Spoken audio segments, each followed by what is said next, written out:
On today's episode of Gathering the Kings. Become a huge listener and don't become a know-it-all.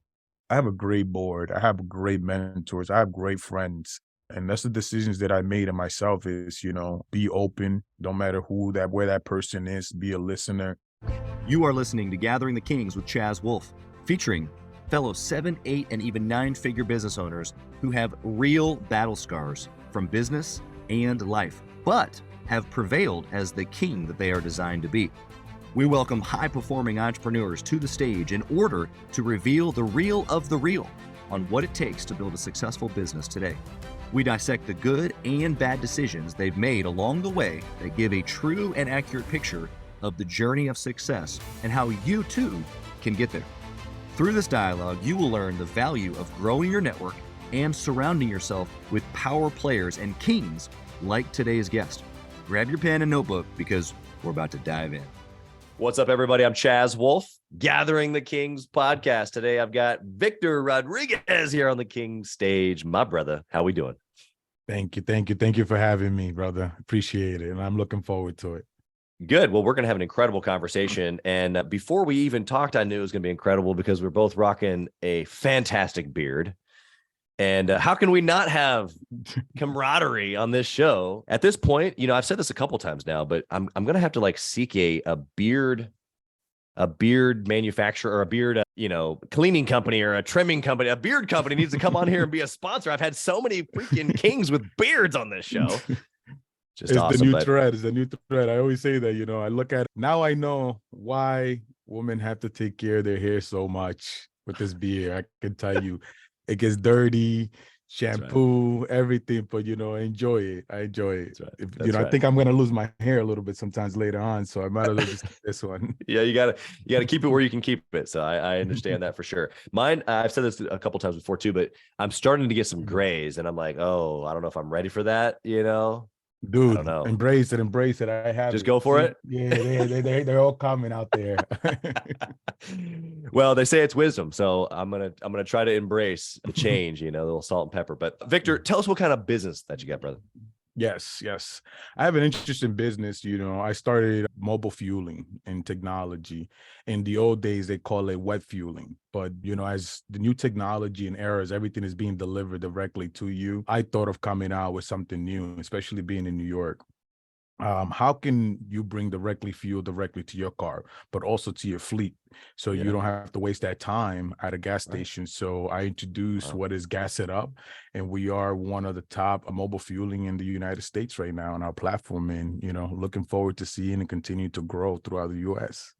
Wow. You just said some very, very impactful things, and you said it very, very humbly, but we're going to dive more into that. I'll give you a chance to toot the horn a little bit more, but you're bringing fuel to residential and commercial clients, and you're saving time, which obviously then translates into money for businesses and even for the residential. But this is something that you're planning on taking much larger than you already are. You're already got a really big business, man, and you're planning on growing, huh?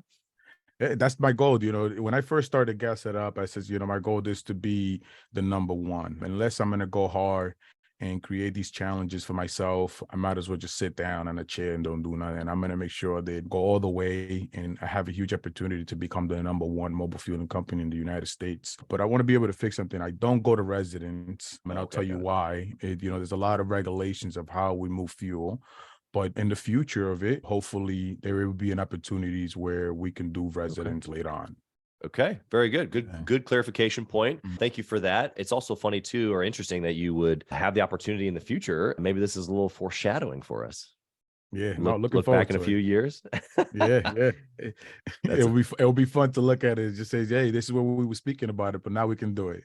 Yeah, exactly. That's fun stuff. Well, good. Okay, so I want to get into your story and hear about some of the ups and downs. But before we do that, Victor, I got to know, there's a reason why you do this. I know you got a family. I know you got, you said the ups and downs, the problems that I create for myself. This isn't an easy road that we've chosen as entrepreneurs. Why do you do it? Even after all the success that you've had, you still do it. Why? Yeah, I can tell you, I'm going to try to keep this one a little short, but I do this, I seen my mother done this thing and try to do business herself. Okay. And I enjoy giving back, Chad. And it's something that is in my passion. I'm actually one of the youngest board members, one in New York Mental Health. And I also started my own foundation, the Gasset Foundation. And I believe I'm passing over what some of the experience you can have to these who wants it. And seeing this journey through what my mother went through in her life, and seeing that I can have a huge opportunity.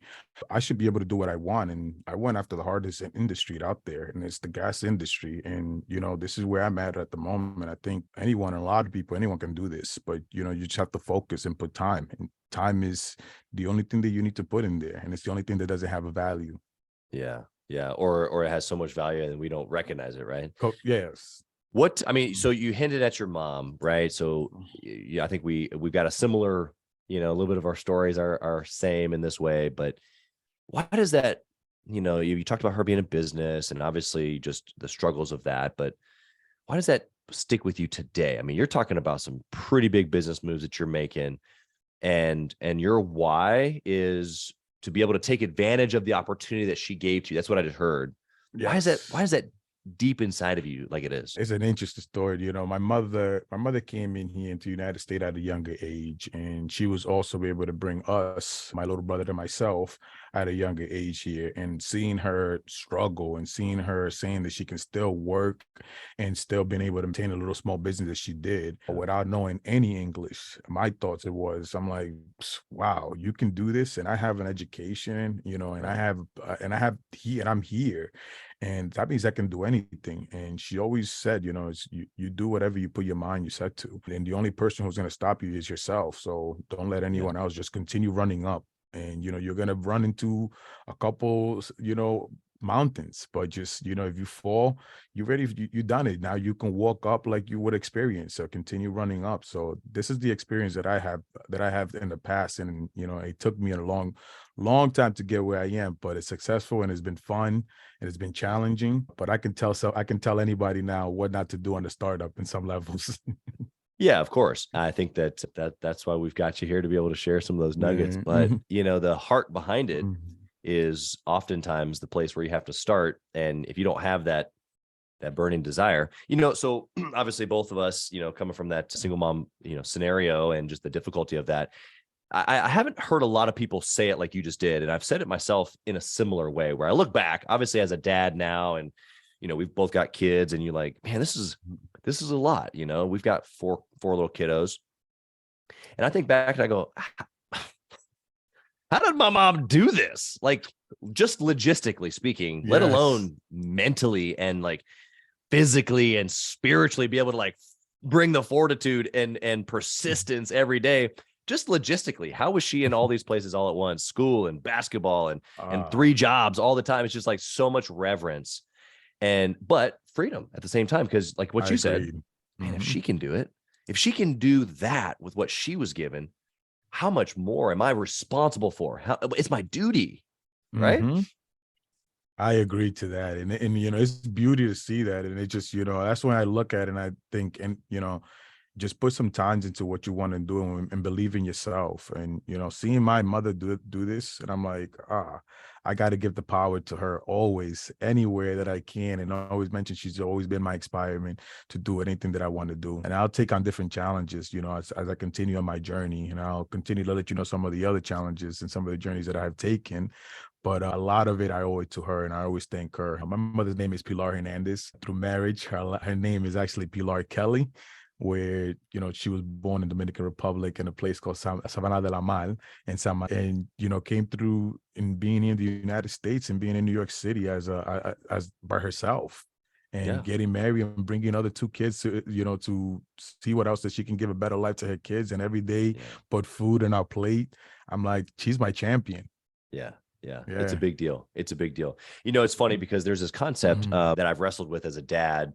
And this would be interesting to see what you think about this, and then we can get into some of your story. But there's this, like if we give maybe too much to our kids, like make it too easy and we pave the road for them, right? Like silver spoon, then they don't go through any struggles, right? And so they don't necessarily experience the same things that we did. They don't have the appreciation for whatever it is, and so and that's this you have some millionaires and billionaires that don't give anything to their kids for that reason. And then you have others that do. And sometimes that produces maybe a lesser desired result in the kid. So I've got this back and forth tug on, how do you raise a child inside in an environment where there's maybe first generation wealth like you and I, but yet still provide opportunities for them to figure things out and have a little bit of a struggle. So what I see it as, like your mom, obviously with what she was given, she paved the road so far. Like, maybe she hasn't been able to be as financially successful as you,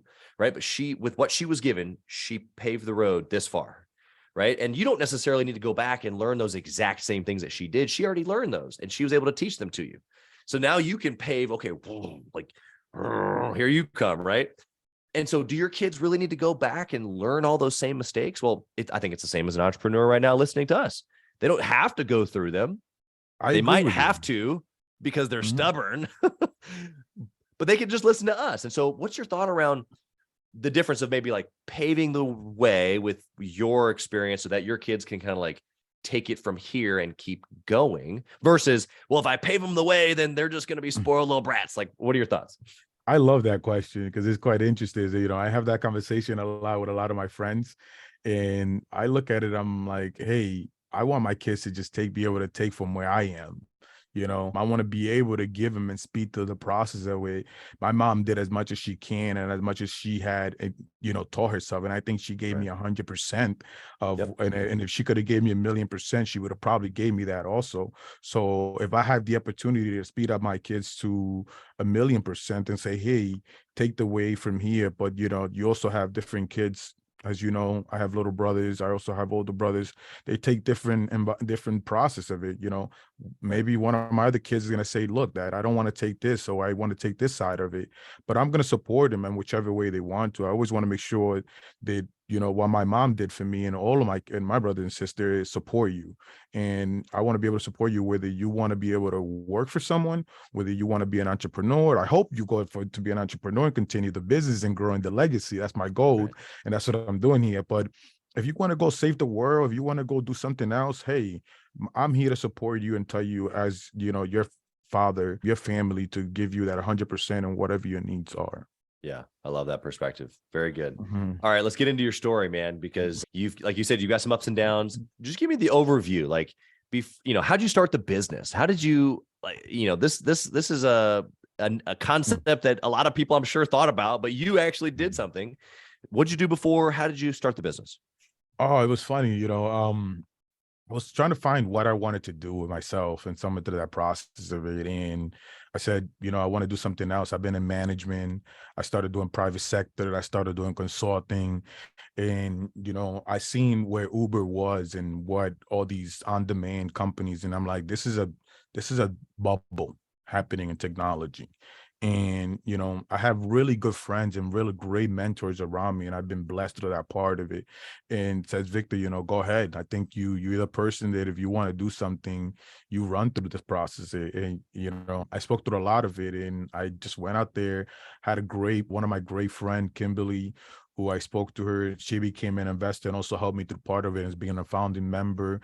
And then I started reaching some of my other friends. And then that's when I brought also, I'll let you know about Greg Wilder also, who's a great friend and mentor of mine who helped me through this journey. But I can tell you, I would not be where I am if it's not for each one of these mentors who's been come in my life. And some of them is still here and continue to be where I am and helping me through get where I'm going through. So I always think it to them and the people around me. Yeah, love that. Love that. And so here you are with an opportunity to do something. You got some encouragement, sounds like, which is great. What, like, you just saw a need, you just saw like, it just, this makes sense. Like, what was the burning, like, I got to do this? It's more of a need, but I always wanted to challenge myself. I know that I'm capable to do what I really set myself to, but I wanted to challenge and see something different. I saw the oil and gas industry needing a niche of something that needed to be changed, but I saw that there was also a huge challenge in the regulations out there. So, I started reaching out. And I say, every single time I go to the gas station and even working in the logistic, I says, I wish someone can just bring this over to me and give me the data that I need to. How much time this thing would save us? And, I started and I said, I'm going to go for this, and I'm going to make this a lot simpler. I'm going to take my time. I'm going to study this process. And then that's when I started meeting some of my relationships and get in the oil and gas industry. And I started learning about the oil process. And I'm like, oil is quite interesting. Oil moves the economy. Yeah. Yeah. Yeah. There's a lot of money. And obviously we have a certain family to thank for that from the 1800s. Yes. Old Rockefeller himself. But, there's obviously a big industry. And you said, let me carve out my little piece. What would you say to the listener right now who's maybe they feel like they're in an industry that's been around forever and ever? They're in oil and gas or the trades, home services, commercial services, whatever it is. Like, it's the same thing that's been done for the last 100 years, generally speaking. They have an idea, or even if it's not necessarily a new idea, they just want to carve out their little piece of the pie. What do you say to that person who's, kind of toying with this idea? I look at it, find what the customer needs and find that niche of what is missing. There's always something missing, especially with something new is coming in. Right now, we're all speaking about, what was it? We started with NFT, we started with blockchain technology. Now we're here in AI, and AI is the big bubble now. This is the big conversation that everyone is doing, is speaking about. But, if you have that niche that you need to add to it and find the need to it, like the way I look at it, I says, what can I do in the mobile fueling that is going to save you money? It's going to save you time. You're going to say yes, and you're not going to give me a no for no reason, right? Yeah. So I started outlining, how long does it take you to go to a gas station? You spend about 35 minutes. Says, so wow, that's a huge payroll if you calculate time by vehicle. Says, if I'm an individual, would I like gas to go directly to me? I says, yes, that individual. I says, but I can't go to everyone's home. So I have to figure it out what that individual would need and how they would need it, right? So, but I need them all in a large base process. So I says, why don't I go to your job while you're working, right? While you're working, I can fuel up all your employees at once, and it's just like a B2B, B2C, but I'm still putting it as a route, and I'm still be able to come to, instead of going to your home, I go directly to your job. You only fuel once a week. You're not fueling every day, but I still catch you, and I catch your employees. That's right. Yes. Yeah, I love that model. And the encouragement that I want to give to the listener is, you mentioned, NFTs and blockchain and, crypto and now AI and all these like really hot topics. Well, gasoline's been around for a while. Yes. Fuel, even longer than that, before we knew what gasoline specifically was. Okay, so you've taken this concept of something new and even applied it to an archaic industry that is never going to go anywhere because we are always going to need fuel of some sort. Okay, fine. So it's really make it better, right? Find who are you trying to help, analyze their daily, weekly, whatever their process is that you're trying to help them with. And what's the pinch? What's the absolute most value that you can add? Would you agree? That's what you're saying? Yes, it adds a lot more value to it. I can tell you on the B2C customers who are the individual, you're at work and we're going to be able to fuel you. You never have to go anywhere anymore for you. And I touch in a gas station that has, I don't want to speak bad about the gas station industry, but when have you ever seen a gas station being clean? Especially when we were going through COVID, because that was like our niche of launching that says, oh, wow. Now we really can't go to B2B businesses. So we have to make sure focus on our B2B only, because these are the strong logistics. But I said, when can you ever see a gas station being clean? So we started analyzing data that is out there, seeing, hey, now you never have to waste time to go to the gas station and sit there. You can get the fuel directly to your employees. And on the B2B customers is how much hours your employees actually sitting there. If you calculate it, you're paying your drivers $30 an hour, and they're spending half an hour a day. How much is big as your fleet? You can say if you got a fleet of 1,000, your fuel will become free by the time of hourly rate. Yeah, and exactly. And I focus a lot of what that business need, because I don't only want to bring fuel to you, but how, as you mentioned, how this industry has been here for years, right? How it has been doing it. I ask them a lot of the questions to the customer. Says, how do you get your fuel right now? Says, I get this paper. How do you track it? Says, hey, we look at all these invoices. I'm like, but we're in 2017 and you're still tracking invoices like this. So it says, how much do you know what you pay for fuel? He says, nope. I says, you just like, there's a lot of missing information. Lot. So I noticed that there's a lot of missing information that they need. They want to get transparency and they want to be able to save through their fuel. And I gave them the perfect panel that I call it a panel. And then I upgraded to a fuel management. Now I give them data, enough data, how much CO2 you're saving. I can tell you, I'm very transparent in the oil and gas industry. Like you're at a gas station directly in there to your B2B. So now they know all the information that they need to. They can fill up taxes information. They get all the reports that they need to in there. Right. And they have the fuel management of gas set up in place for the B2B businesses. Well, you've eliminated theft. You've eliminated the time spent at the pump. You've eliminated the unknown of what's actually happening. You've brought transparency to it. All of those things that you've just described, I have personally experienced inside of businesses that I own that have transportation.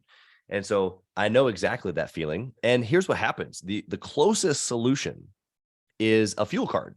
And you have to use that fuel card at a specific type of pump. And you're like, no, that's not convenient at all. Mm-hmm. And they have their own little software and you have to adapt to that. And and then you get no reward points. And so it's like, well, wait a second. So I get to use you in a stipulated way, or I can use my credit card and get rewards for the business to be able to grow. You're right. It is a mess. And let me add to it. You have that fuel card, correct? Let's just say, hey, I'm fueling at such and such gas station. Chat, come by. I want to fill up your card too with this fuel card. Exactly. Pay me in cash. There is no way for you to prevent theft if you even through a fuel card. It's a lot easier to do it through a mobile fueling process. Yeah, 100%. Yeah, you've eliminated a lot of the concern of that business owner for sure. So I can already see how you're going nationwide, man. Because if you came to my area, it'd be like, yes, that makes perfect sense. And I am because I'm going to tell you later about my new platform and what we have discovered to be able to have it nationwide. A lot easier. Love it. I love it. Okay, well, let's get into some practicals here. Tell me about a bad decision that you made that we can learn from. Something that maybe you stumbled into that maybe you didn't know that you were getting into, but it ended up not working out at all, and we can learn a bunch from you. I could probably write a couple of pages of all these bad decisions sometimes you make, because I look at it and I don't always look at a bad decision as bad. I look at it as an experience. It says, hey, make the right experience. And Chad, I can tell you, I have great mentors behind me, and I'm a huge listener. I'm like a sponge still. I don't know it all. I love learning. Learning is my thing of it.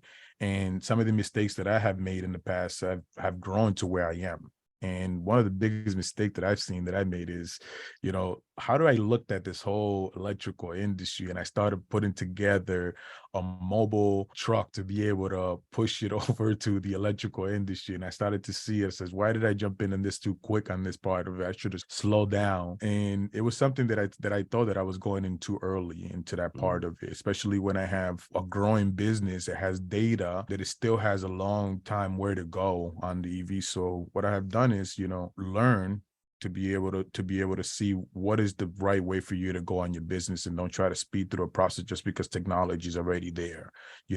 Take time to oversee it of it. I spend a lot of my personal time. That was the great of it, that I didn't spend anyone else's time, but I got to the end to see that this mobile electrical, it was not going to work in this industry until we figure it out what kind of battery can charge as fast as you pump your vehicle.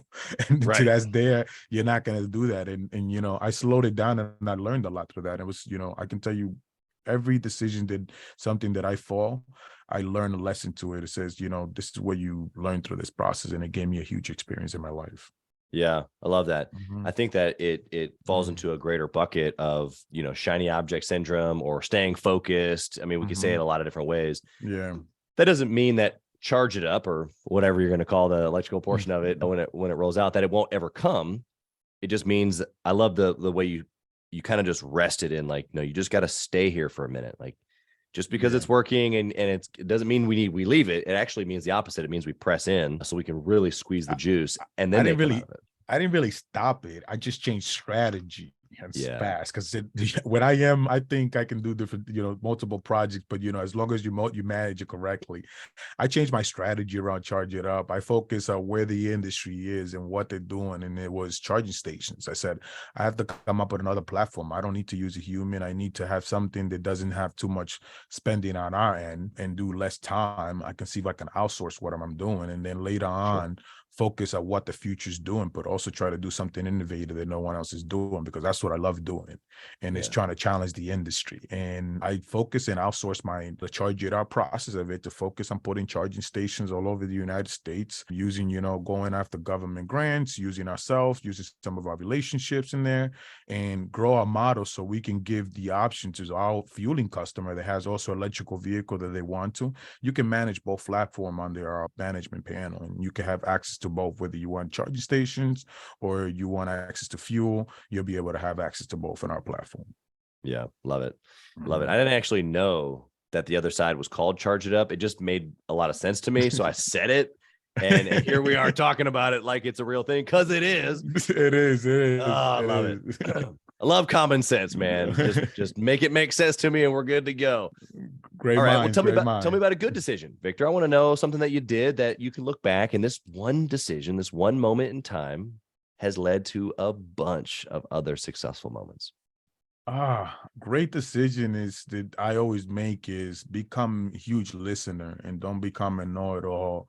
Why is because where I'm at is I have a great board. I have great mentors. I have great friends that I have, and not be stubborn. And that's the decisions that I made in myself is, be open, don't matter where that person is, be a listener, understand, because I can tell you, Chad, I would not be here if it's not each one of these individuals that are in my life at the moment. Some of them come, some of them go, but some of them stays forever and become mentor, become great friends. I can tell you this, just a quick story. Greg Wilder, who's my general counsel, has been with me traveling, and he stopped his career, what he was doing, and he says, Victor, if we're gonna do this, we're gonna do this way and this way and that way. And I'm like, of course, why wouldn't I? Why would I challenge a lot of the experience that you have 30 years of what you're doing? And I'm learning. I'm like, you're giving me 30 years of your experience in the tax and in your world and helping me grow this business. So, that's been my biggest part. What I always tell everyone is, be open-minded and accept the help and accept the mentors that are around there. Because if you don't, you're not looking to just pass, even level one that I call it in the startup. Yeah. I love it. I told you I was on your website just right before we were on the pod, and sifting through and looking at your team and your leadership team and your executive team, your board members, your advisory, all that fun stuff. It's one thing to hear a guy like you with obviously just a great business say, I have people around me and I need to listen. I need to be a learn-it-all, not a know-it-all. But when you see it in action, when you see the people, I can literally see the names and titles of people who you put behind you, and you're like, wow, that it takes it to another level. We've got a guy in our mastermind group. He's a big general contractor and, multiple 9 figures. And he uses the same language. Actually, he calls it be a learn-it-all. Don't be a know-it-all, be a learn-it-all. And so you've got a guy with decades of experience. I would say I would challenge him to say he's not he's a mature king, but even sage, like the next stage after king, is that sage wisdom. And it's like, man, if we can continue to put ourselves, even though I would consider both of us in that king stage where we're pouring out in a lot of things that we do, it's still our responsibility to surround ourselves with allies as well as people that have just been doing it a little bit longer. So would you say anything else to that? No, I agree. I'm so grateful every day of the people that are around me, and I listen to them every single day, and every questions that I have. It's funny. I always do. Sometimes is when I get an advice that I'm just like not too sure of it. I'm like, you know what? I have 8 others. I can go ask 8 others and see. And once you start hearing it, they start telling you in so many in the English language, I call it, but in a different way. I'm like, okay, it makes sense. It makes sense. Yeah, and you bring up just a very interesting point, because there are times where, of course, we like to hear what we like to hear, and so we seek agreement number one, which could be good. It could be, being Yeah. stubborn, right? You just wanting to hear your own words back to you, which is the point of counsel. It's the point of having an advisory board or a mastermind group or a friendship or whatever, where you can not only bounce ideas and they go, yeah, keep going, dude. You're doing it great. Those things are encouragement is good, but you also need the guy to say, hey, I don't know if that lines up with what you've told me, or, it seems a little bit risky to me. And even though, as entrepreneurs, especially a super big picture, innovative guys like you, super optimistic, you look at the scenario, the glass is always, it's not even half full. It's all the way full with guys like you and me. And so when guys even present how it could be possibly not full, we're like, nah, get out of the way. But we got to be careful, because sometimes it's those agitation thoughts that help us actually dissect the plan that needs to happen, not just our pie in the sky plans. I'm going to tell you a quick little story about that. I have a mentor named Steve Olay, who also sits on my board. And when I first started Gas It Up, a lot of my language, the way I was saying certain things was not the right way, right? So, I told Steve at the beginning, I said, Steve, please, I want you to text me when you hear me that we're at a pitch and I'm using that language or that word the wrong way. And we took it as a joke every single time. So he would text me like, got you, you're using the word again, doing it. So I don't look at it. Someone would take that as such a bad comment and says, someone is trying to teach you something. But when someone comes to you and telling you, you shouldn't use these words in this conversation or in this pitch or in this part where you are, right, you should be so grateful and give that person, I want to give him a hug, just because, you use certain words that you shouldn't use. And having that experience of him being a huge CEO in an industry and started his business, I should be paying attention. So I said, continue and telling me every single time you see me, don't feel afraid of just telling it to me and just tell me you're doing it again, Victor. And I got the hang of it. And this is where I am, is because my mentors, I love hearing criticism of what I'm doing wrong, because I can only see it my way, like you just mentioned it, but someone else is seeing it from the front end.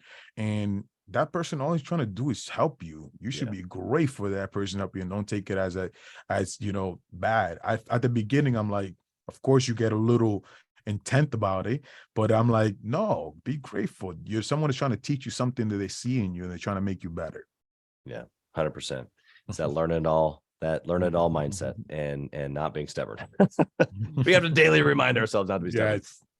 Okay, I want to know if there's a certain process to your decision making. I mean, I'm looking in at your history. The company itself has just exploded. You have this incredible team of advisory people and executive team. I mean, you just have this butt kicking business. Most people on the other end are hearing me interview you right now, and they don't have a clue what you've put together. I can see it. What's the decision-making process look like when you have, number one, such a big thinker like you, a lot of business owners are, and then number two, since you have built this thing around you, and maybe the listener hasn't yet, is there a different way that you make decisions once you have people around you that you can collaborate with? Yes, I love that question. I make decisions. I don't make decisions. Okay. I don't like even using the word I. My team makes the decisions. So, I always look at them and reflect into them to help me make the decision of where we need to go to. It depends on what level of decision it is. If, even if I'm speaking to a VP in the company, he's passionate about what he put on the table. And I explain to everyone, I love data. Data is a number equals to an answer. And you'll see why I'm a data person, to where the company's at, is because, and I always tell them, when you come to me with something, just follow the data and making the right decision. So, it makes sense, because when I have to go back and explain it to someone, it has to make sense and it equals to an answer. So that data you're going to give me, it should make sense. So I always preempt them and I always help them out before they do, because I make this decision with my team. And my team is very knowledgeable when we work together. And, I have my COO, Fred. I have David Grisby, who's my CEO, who's one of my closest friends and one of my greatest mentor in everything that I do. Speak to him every day. I speak to him more than I speak to my family. Sometimes we joke about it. But, I don't make decisions on myself. I make decisions with my whole team. And, that's just where it helped me reflect to it. And if a decision gets too difficult that I can't make it with, that it has to be outside of corporations, I have a great board. I have advisories that I can go to. I have great mentors, as you can see on the website. I don't want to mention some of their names yet because I don't know if I can, but they can go out there and check on the website who they are. But, they give me their experience and they give me the best advice to move forward. Yeah. And I always follow it through it, and it helps me in a lot of my decisions. Yeah. Yeah. I love that perspective. I think that you're giving us more meaty juice or more meaty substance here than the listener probably even understands. So I want them to pay really, really close attention here. You're giving it to us real and raw. I want to switch over to our speed round here because I've got some questions that are fairly practical. The first one's around data. So I love the fact that you just lined me up with this question saying that you're a data guy. It is interesting though, because there's a lot of entrepreneurs who aren't data driven, more feeling driven, more instinctual, which is all fine. I think that there's a level to much of that. And we already actually even talked about that with you and your instinct around the industry and things moving towards, the on-demand services and all that fun stuff. So you've talked about that level too. So just because we're about to talk about some data doesn't mean that the instinct part is not there. But the question is this: if you could only track one piece of data forever and ever inside of your business, what would it be? Me.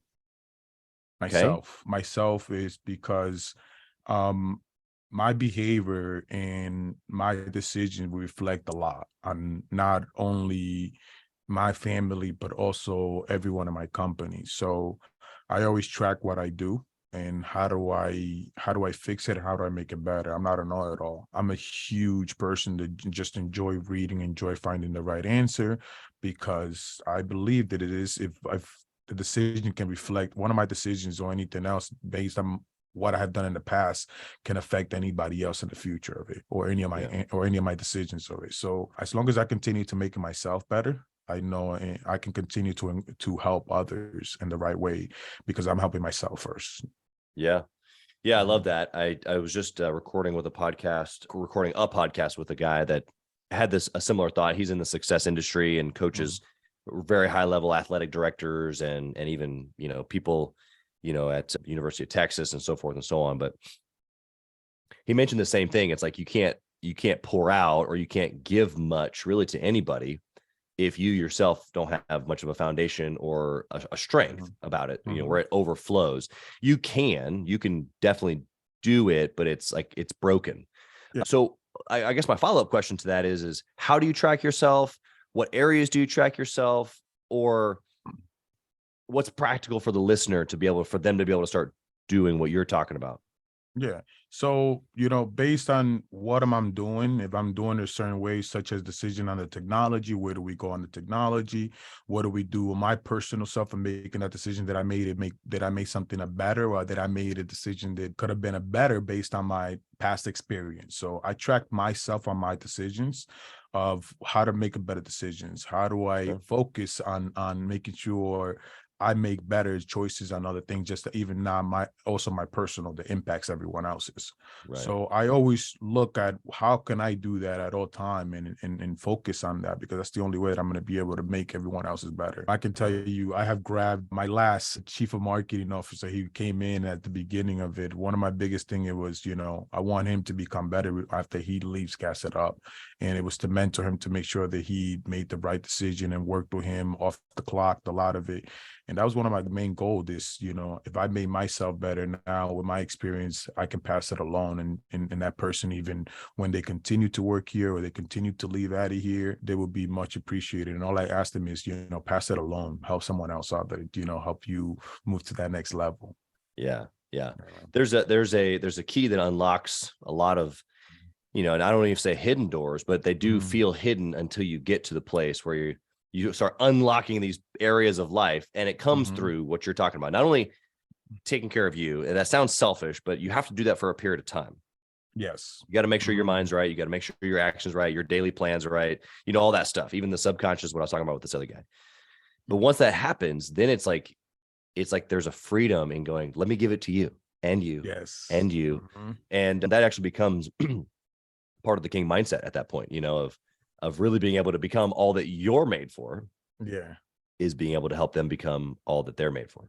Yeah. But, you and I, before the show, we was laughing about something and had a conversation is, really has to be that person that wants it too, That's right. because there's a lot of people that don't want to move forward and doesn't want that help. I have run through both of them. But if you show me that you want this and you want to push forward, and if I can find a way to help you, I'm going to give you my experience, and I'm going to give you the best ones that I have, the best one that I was taught by my mentors, and pass it over to you so you can make those great decisions too.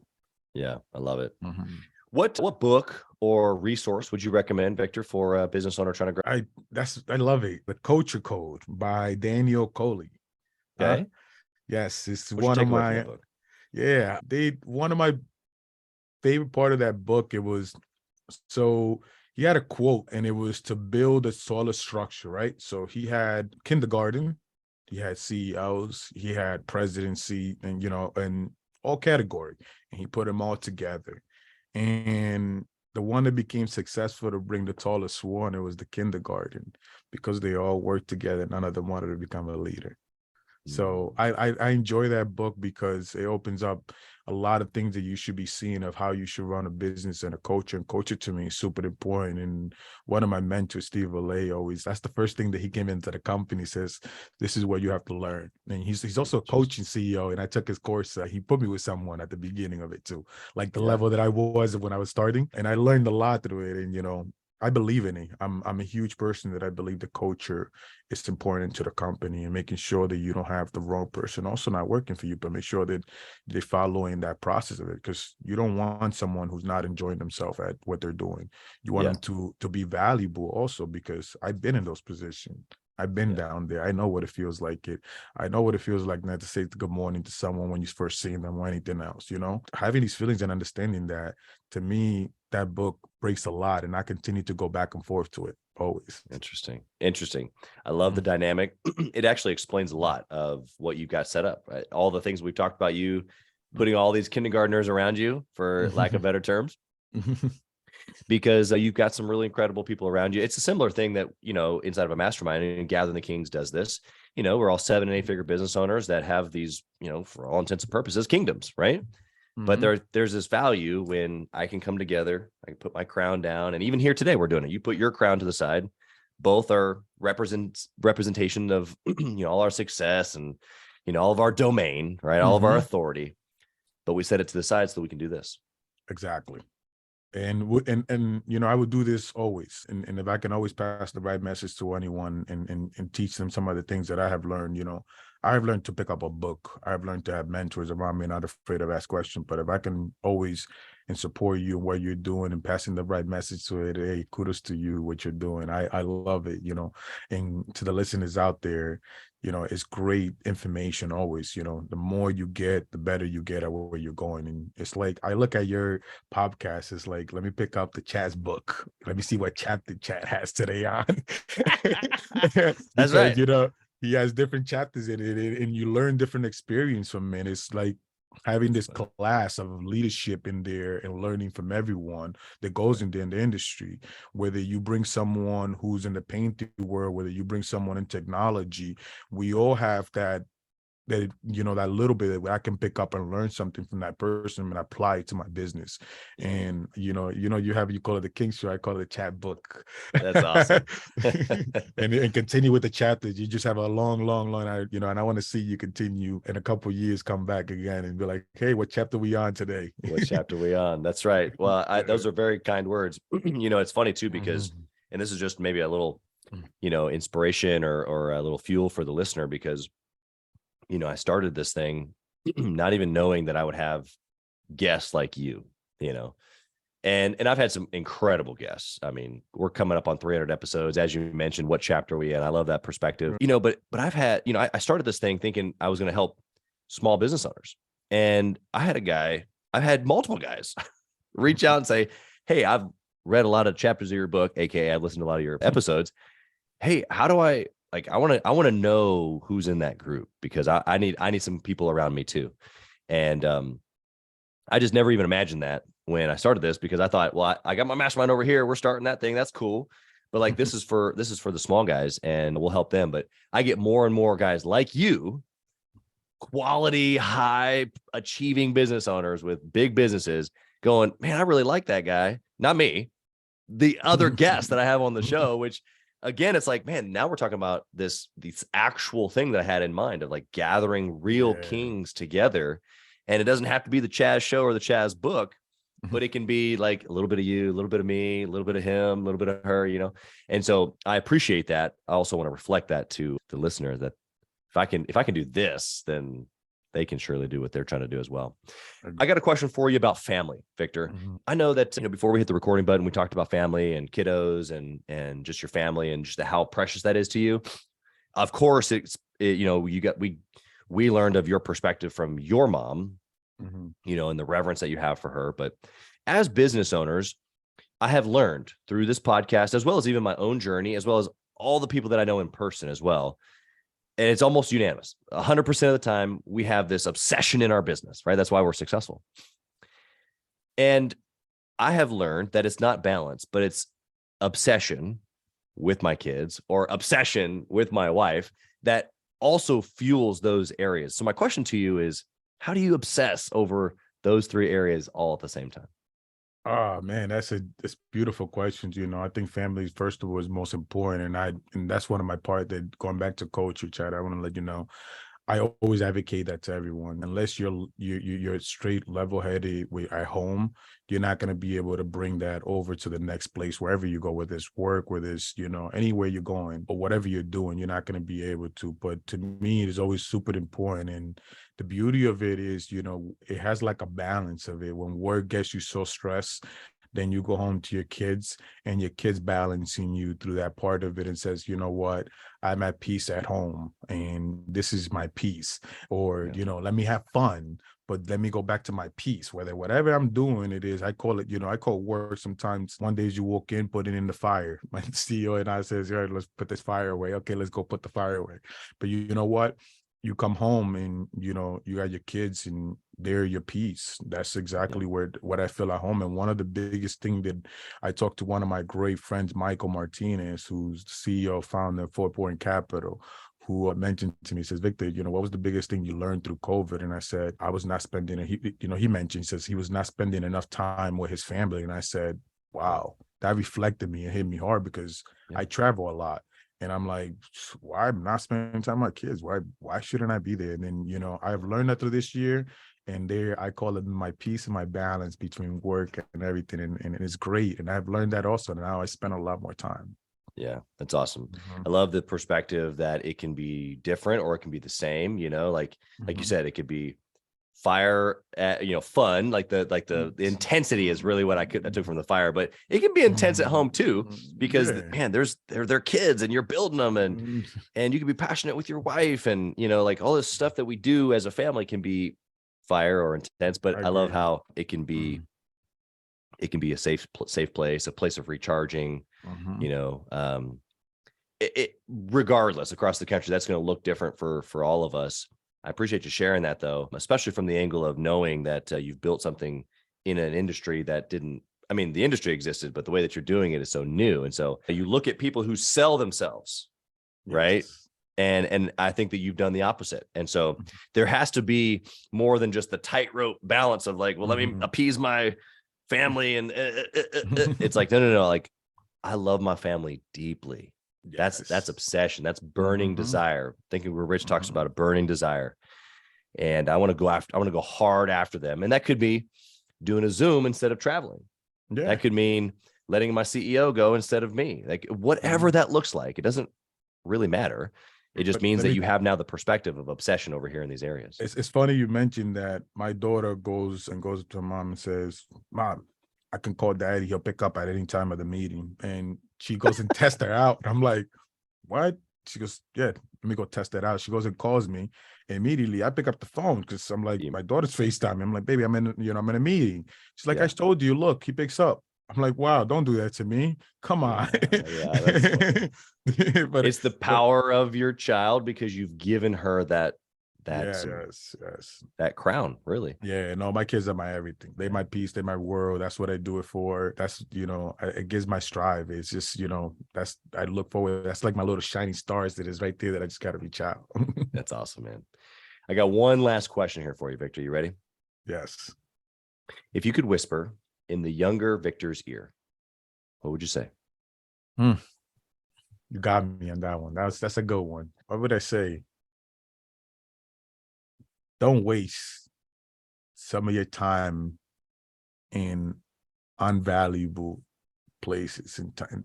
I look at it as, I wish someone would have told me or could have whispered into my ear and told me, Victor, time is very valuable. Yeah. And if you sit there and just waste it, that's the only thing I look at. Time, that's the only thing that you can't buy, and it's precious. So I wish someone would, and could tell me, be like, hey, pay attention. You could have run a little faster. Yeah. Yeah.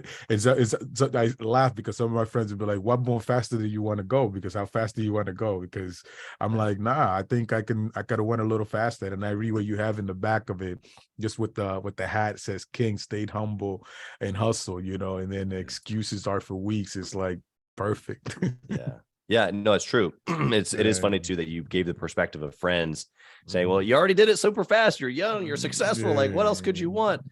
And it's like, well, when you understand there's unrealized potential, even still today, like you can't go back. I can't go back, obviously. Yeah. But there's ways for us to go faster, better, stronger now. And there's going to be ways where we look back in another 30 years and go, man, I really wish I would have told myself this. And we're going to miss it the next decade or 2 or 3. But that's okay. We know what we know now. We have the answers that we've learned so far, like you said, and we can apply those things to be able to be the best, but also to realize as much potential as we possibly can, to be the best versions of ourselves, to have the most fulfillment, however you want to say it. You know what I mean? Yes, I agree. Victor, how can the listener find you? They hear you, they want to maybe use your services, because if they're in New York or Connecticut or wherever city you're coming to next, or if they're just a business owner, they want to pick your brain, how can they find you? They can always reach out to me on social media. Of course, everyone that follows the social media thread. I'm on Twitter. It's just V Rodriguez with the 1 instead of the I. Same one as in the same platform. You can also reach out and go on the Gas It Up website and reach out to us directly from there, and also just I have my emails. I put my email out there. Anyone who wants to reach out in business and wants to pick up my head, my email is just vrodriguez@gasitup.com. Please reach out. And I try to answer all my email. If not, my executive assistant answer the other half. There you go. But I have it there just to tell everyone else. So our platform is looking to increase and be able to give everyone else, just as there's a lot of people who's doing this in the old way and still doing this way. We are in the middle of looking, how do we launch our next platform that is the ability to allow any mobile fueler to start leveraging and using our technology cloud-based. So it will give the impact, such as places where you are. So if there's a wet fueling company where you are, please, I let every mobile wet fueling company out there reach out to us in your states. We help you get contracts. We also help you turn your business into the cloud and allow us to use our fuel management that is connected directly to telematic. Our goal is now to connect everyone into this one internal. So when you have the same driver app that everybody will have to be able to connect, but that driver app connects to their platform.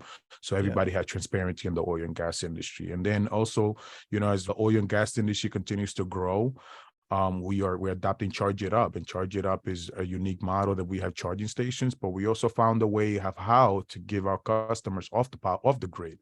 And also for 2024, as I mentioned, I didn't leave Charge It Up out there, but we're looking to put together an autonomous robot they can charge inside a parking lot just using autonomous technology. And that is our goal with Charge It Up in the future, as it continue to increase on the EV vehicle and the US continue to push the market there.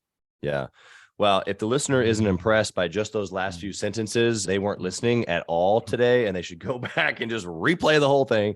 You gave so much value here today, Victor, and you got so many cool things that you're working on. You and your team have just been incredible to host here. And so thank you for showing up and showing out, brother. The listener got more than they bargained here for today. That is for sure. I wish you personally nothing but blessing on your family, on your business, on your team, all of the things that you just said that you're working on. We so thank you for being here. No, I thank you, and I thank your show, and I'll be seeing you soon for the next chapter. That's right. Thank you for listening to Gathering the Kings today. I hope that you were able to pull out a few nuggets to go apply into your business right away.